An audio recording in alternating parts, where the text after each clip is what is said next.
Hello, friends. Welcome back to Universal English Learners. Please like, subscribe, and share it with a friend. It might genuinely help protect them from a real scam. I'm Mark. And I'm Monica. Today's topic is very useful and honestly a little important for real life too. We're talking about social media scams, how to recognize them, how to talk about them in English, and most importantly, how to protect yourself.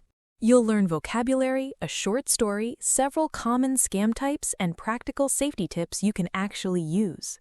Let's begin, slowly and carefully, just like you should with any suspicious message online. Ha! Good one. Let's begin. A conversation about a strange message. Monica, guess what happened to me yesterday? What happened? I got a message on social media from someone claiming to be a famous businessman. He said if I send him a small amount of money, he'll send back double the amount in 1 hour. Oh no, that's a classic scam, Mark. I know. I didn't fall for it, but the message looked so real, it even had his profile picture and a verified-looking badge. That's exactly how scammers work. They copy real photos and names to look trustworthy. Right. The message said, "Act fast. This offer is only for the next 30 minutes." That's a big red flag when someone pressures you to act quickly without thinking. Exactly. I almost felt nervous, like I was going to miss a great opportunity. That's the trick. Scammers create a feeling of urgency so your brain doesn't have time to think clearly. Luckily, I remembered something you told me before. If it sounds too good to be true, it probably is. Exactly right. That's actually a common English expression, too good to be true. I love that phrase. Let's explain it properly. Key vocabulary and expressions. Let's go through some important words and phrases for talking about scams. First, scam. A scam is a dishonest plan to trick someone, usually to steal money or information. Example, he was the victim of an online scam. Next, scammer. This is the person who creates the scam. Example, the scammer pretended to be a bank employee. Then we have too good to be true. This means something sounds so amazing, it's probably fake. Example, free money for nothing? That sounds too good to be true. Another useful one, red flag, a warning sign that something is wrong. Example, asking for your password is a huge red flag. Next, fall for something, to be tricked by something. Example, I almost fell for that fake job offer. And verify, to check if something is true or real. Example, always verify a message before clicking any links. One more, phishing. This is when a scammer sends a fake message or link to steal your personal information, like passwords. Example, that email was a phishing attempt pretending to be from the bank. Great vocabulary. Now let's talk about a few different types of scams people commonly see on social media. Let's go through 4 common scam types so you can recognize them quickly. Type 1, the fake giveaway. A message says you've won a phone, a gift card, or money. You just need to click a link or pay a small delivery fee. Real companies do not ask winners to pay money to receive a prize. That's always a red flag. Type 2, the fake job offer, like the one in today's story. High pay, very little work, and they ask for money or bank details up front. Type 3, the romance scam. Someone builds an online relationship over weeks or months, then eventually asks for money for an emergency. This one is especially cruel because it uses real emotions to manipulate people. Type 4 is the fake customer support scam. Someone messages you pretending to be from a company you use, saying there's a problem with your account, and asks you to click a link or share a code. In reality, that link often steals your login information. Notice something? All 4 types share the same pattern: urgency, emotion, and a request for money or personal information. Once you can spot that pattern, scams become much easier to recognize in any language. A short story, the fake job offer. Let's listen to a story about a young man named Marcus who almost fell for a scam. One evening, Marcus received a message on social media. It said, "Congratulations, you have been selected for a remote job. Earn $500 per day, working just 2 hours from home." Wow, $500 a day? That sounds amazing.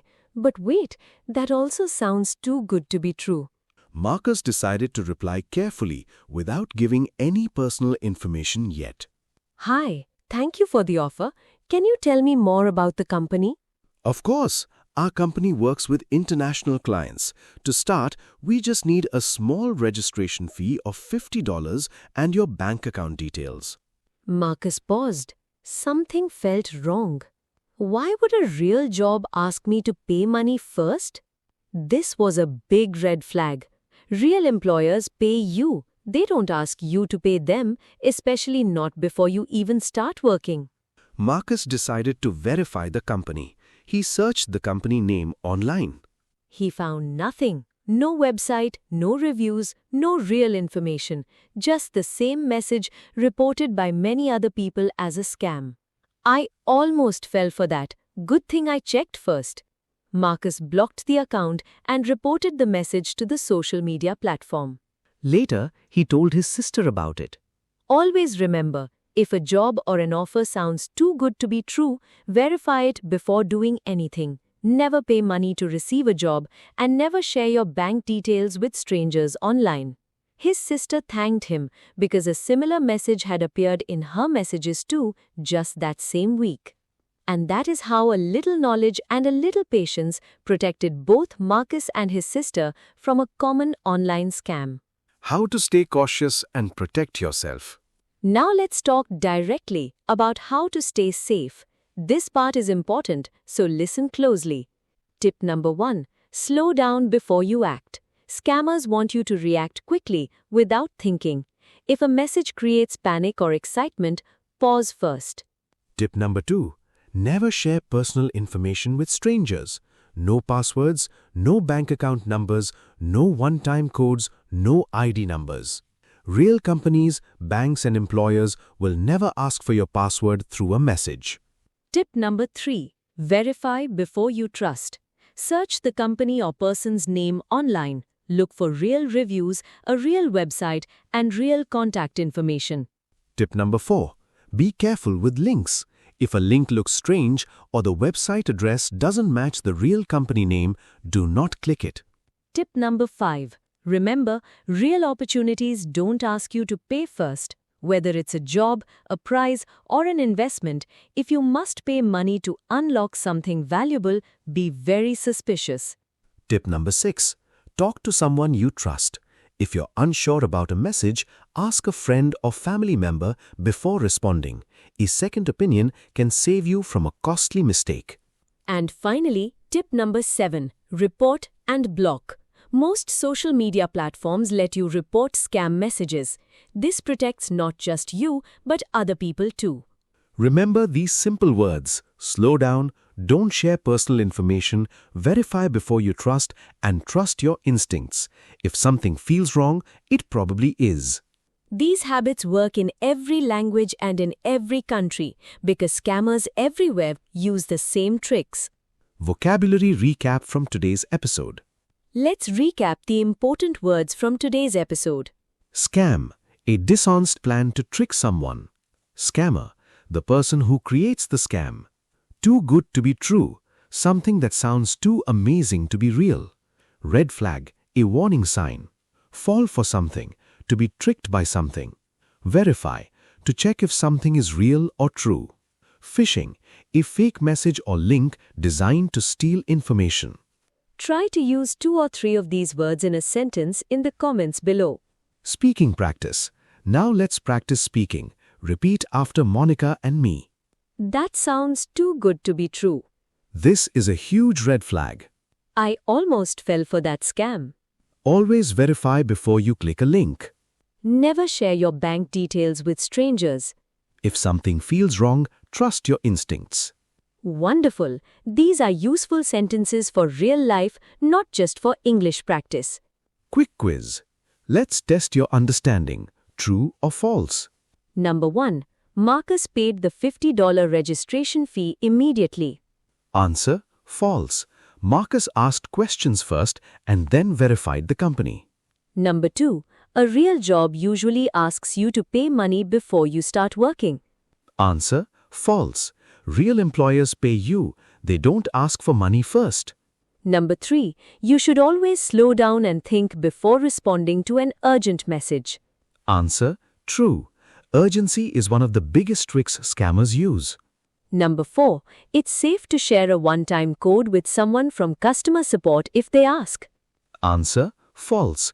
Never share codes or passwords with anyone, even if they claim to be from a real company. Excellent work, everyone. You now understand the vocabulary, the common scam types, and how to protect yourself. That's all for today's lesson on social media scams. Remember, slow down, don't share personal information, verify before you trust, and talk to someone if you're unsure. And now you also know how to talk about all of this clearly in English. If you enjoyed this episode, please like, subscribe, and share it with a friend. It might genuinely help them protect them from a real scam. See you in the next episode of Universal English Learners. Goodbye and keep learning and stay safe online.